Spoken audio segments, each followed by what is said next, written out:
Hey guys, आज हम लोग बात करने वाले हैं important objective questions of paper third.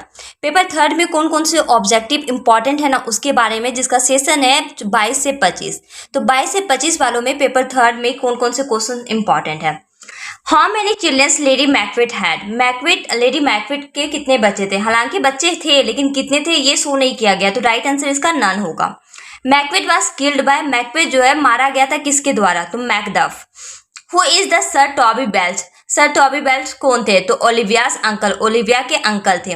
The sub title of twelfth night is. Twelfth night के अलावा कौन सा ऐसा टाइटल है जो ट्वेल्थ नाइट को दिया गया है, तो what you will.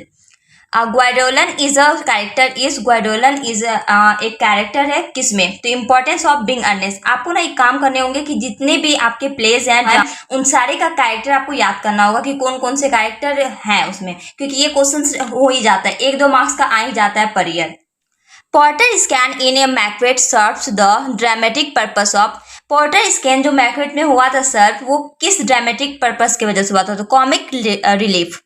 Who warns Macbeth against the 3 witches प्रोपेरियस। किसने वार्न किया था, मतलब चेतावनी दी थी या फिर उसे समझाया था मैकबेथ को 3 विचेस मतलब 3 जो चुड़ैल थी ना उसके थ्रू, तो बैंकों ने मैकबेथ को समझाया था कि उस पर ध्यान ना दो। William Congreve was associated with. William Congreve जो है वो एसोसिएटेड हुए थे रेस्टोरेशन कॉमेडी से।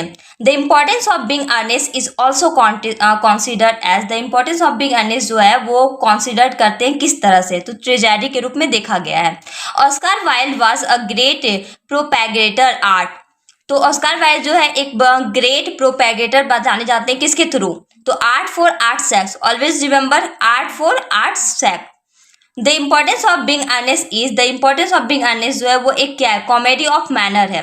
हालांकि ये फार्स भी है, फार्स भी कहा गया है। बहुत सारे क्वेश्चंस ऐसे हैं जिसमें बताया गया कि the importance of being earnest as a farce show करना है, कॉमेडी ऑफ मैनर्स को ज्यादा लिया गया है। Who spoke the line. किसने कहा था ये line, sleep no more Glamis hath murder sleep therefore Cawdor shall sleep no more. ये वाला लाइन बार बार रिपीट होता है, तो मैं बता दूं आपको ये मैकबेथ के द्वारा कहा गया था। Which forest is described moving in the drama Macbeth। कौन सा फॉरेस्ट डिस्क्राइब किया गया है जब मैकबेथ और बैंको जब जीत करके आ रहे होते हैं ना युद्ध तब, तो विरमैन फॉरेस्ट के बारे में बात किया गया था।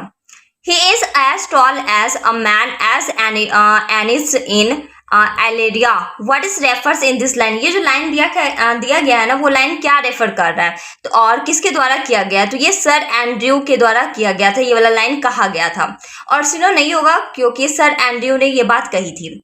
Love for love is a. Love for love जो है वो एक क्या है, तो रेस्टोरेरियन कॉमेडी की तरह इसे ज्यादा देखा गया है, तो रेस्टोरेरियन ज्यादा इंपॉर्टेंट होगा और यही राइट आंसर होगा आपका।